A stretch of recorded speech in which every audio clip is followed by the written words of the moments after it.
Selanjutnya kita akan membahas mengenai bagian-bagian dari jantung atau anatomi jantung ya. Jadi jantung itu terletak di rongga dada sebelah kiri, itu bentuknya sebesar lebih kurang kepalan tangan kita sendiri. Oke, kita mulai. Jantung itu memiliki 3 lapisan penyusunnya. Yang pertama adalah perikardium.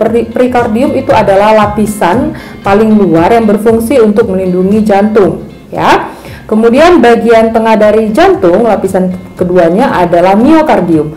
Miokardium ini berisi otot-otot jantung ya. Jadi yang menggerakkan, yang berfungsi sebagai kontraksi atau menggerakkan jantung itu adalah pada bagian miokardiumnya.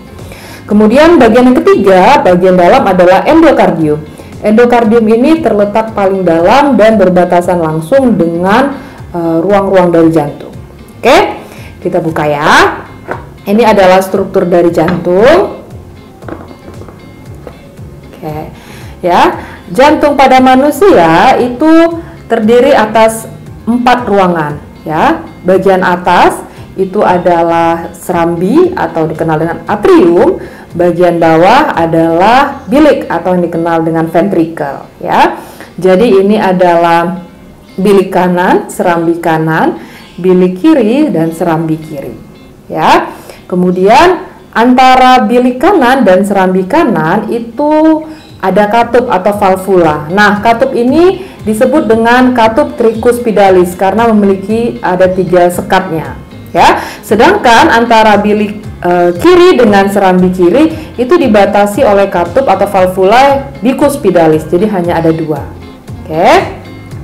Kemudian kita masuk ke pembuluh darahnya. Oke, kalian bisa lihat di sini ada yang berwarna biru dan ada yang berwarna merah, kemudian ini juga berwarna biru. Ini pembuluh darah apa? Ya, yang warna biru ini adalah pembuluh darah arteri, yaitu arteri pulmonalis. Ya, arteri pulmonalis inilah yang nantinya akan masuk ke paru-paru. Yang bagian merah ini adalah aorta, yaitu arteri yang ukurannya paling besar. Ya, sedangkan yang berwarna biru ini adalah vena. Ya, ada 2, vena cava superior dengan vena cava inferior di bagian bawahnya. Kemudian selain ada katup bicuspidalis dan tricuspidalis tadi, ada juga yang disebut dengan katup semilunaris ya. Semilunaris ini adalah katup yang berasal dari bilik kanan yang akan menuju ke arteri pulmonalis ya, yang akan menuju ke arteri pulmonalis. Gunanya apa valvula ini? Valvula ini berfungsi agar darah yang sudah keluar ya menuju ke paru-paru itu tidak akan kembali lagi menuju serambinya. Kita masuk ke proses peredaran darah. Proses peredaran darah pada manusia itu dikenal dengan peredaran darah ganda dan tertutup. Ya, peredaran darah ganda artinya dalam satu peredaran darah memasuki jantung sebanyak 2 kali. Sedangkan arti tertutup adalah dalam sistem peredarannya darah itu beredar dalam pembuluh darah.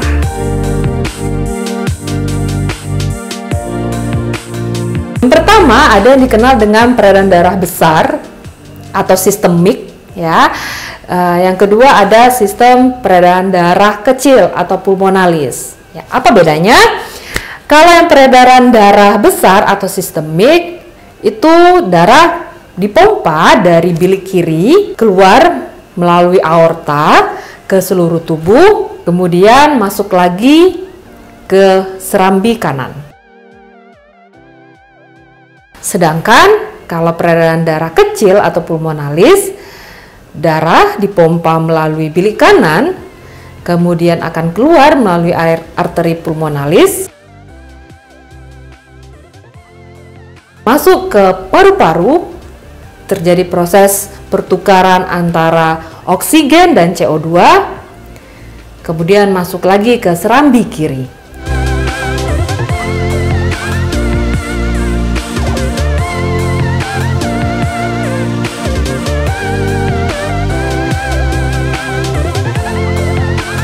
Selanjutnya akan kita bahas adalah mengenai pembuluh darah. Pembuluh darah pada manusia itu dibagi menjadi 3, yaitu arteri, vena, dan kapiler ya. Kapiler itu adalah pembuluh darah yang paling kecil, sangat halus. Dia itu berfungsi untuk menghubungkan antara arteriola, yaitu arteri yang paling kecil, ke venula, ya, atau vena yang paling kecil, ya.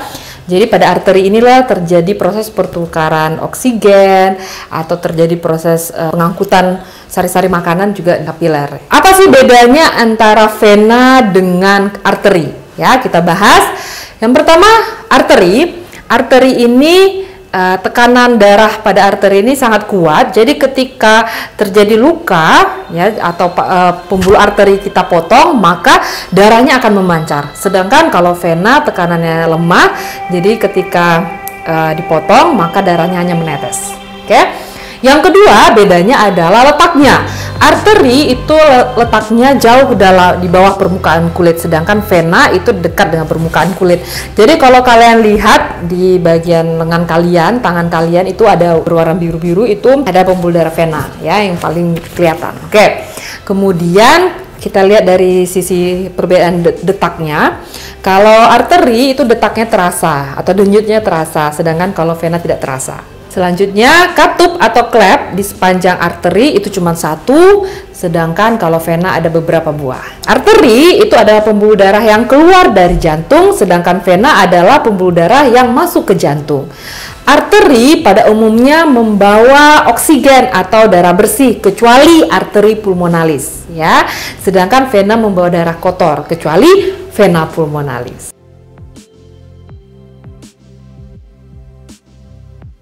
Pembuluh darah arteri terdiri atas 3 macam. Yang pertama adalah aorta, yang kedua adalah arteri pulmonalis, yang ketiga adalah arteriola. Aorta adalah pembuluh nadi yang paling besar yang berfungsi membawa darah ke seluruh tubuh, ya, dari jantung ke seluruh tubuh. Kemudian kalau yang arteri pulmonalis adalah membawa darah yang kaya dengan CO2 menuju ke paru-paru. Sedangkan arteriola itu adalah arteri yang paling kecil yang berhubungan dengan kapiler.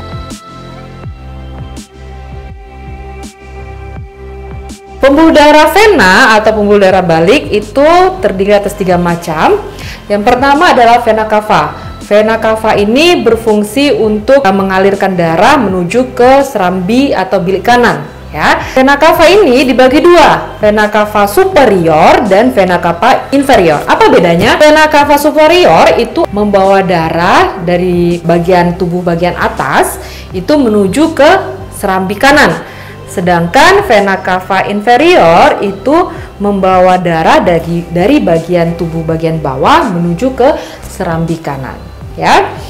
Kemudian vena pulmonalis itu berfungsi untuk membawa darah yang kaya akan oksigen menuju ke serambi kiri. Sedangkan kalau venula itu adalah vena yang paling kecil yang berhubungan nanti dengan kapiler.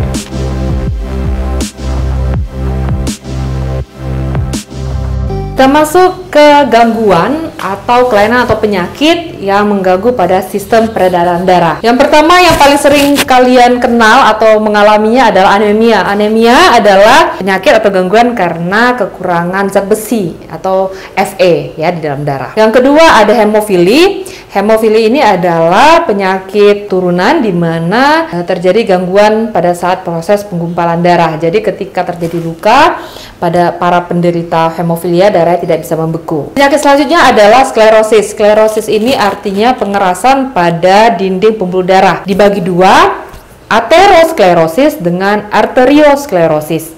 Apa bedanya? Kalau yang aterosklerosis itu pengerasan pembuluh darah akibat endapan lemak. Sedangkan arteriosklerosis itu akibat adanya endapan kapur. Oke, gangguan selanjutnya adalah varises.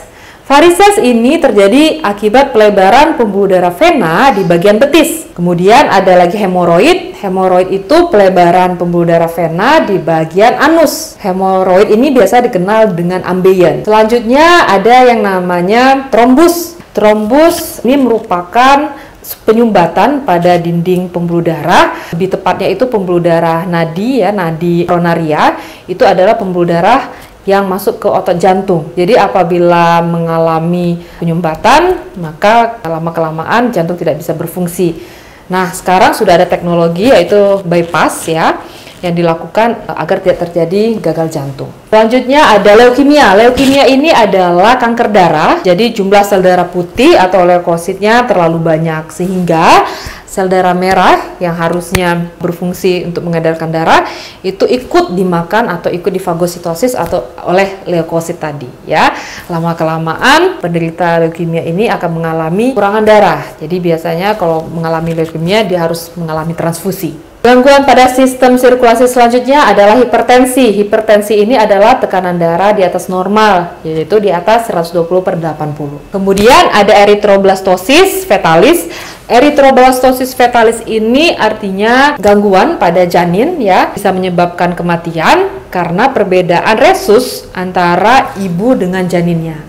Jadi apabila resus ibunya negatif sedangkan resus anaknya positif, maka terjadi aglutinasi atau penggumpalan.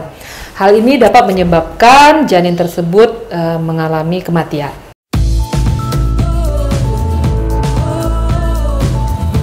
Sistem sirkulasi yang kedua adalah sistem peredaran limfa atau yang dikenal dengan getah bening. Sistem ini berfungsi untuk mengedarkan cairan interstitial, mengedarkan lemak dari makanan, kemudian juga memfasilitasi reaksi imun. Dalam sistem getah bening ini ada beberapa komponen pendukungnya, yaitu pembuluhnya yang disebut dengan pembuluh limfa atau limfatik, kemudian ada kelenjarnya yaitu seperti tonsil ya atau getah bening, kemudian ada cairannya.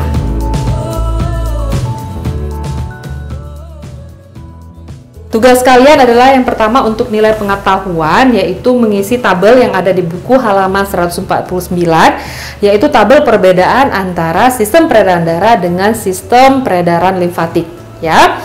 Kemudian untuk tugas keterampilan kalian adalah mencari minimal 3 teknologi yang dapat digunakan untuk mengatasi kelainan atau gangguan pada sistem sirkulasi manusia. Oke. Kedua-duanya disubmit di Edmodo tepat waktu. Jangan lupa di-scan menggunakan cam scanner. Tetap semangat, tetap jaga kesehatan. Kita ketemu di pelajaran selanjutnya. Dah.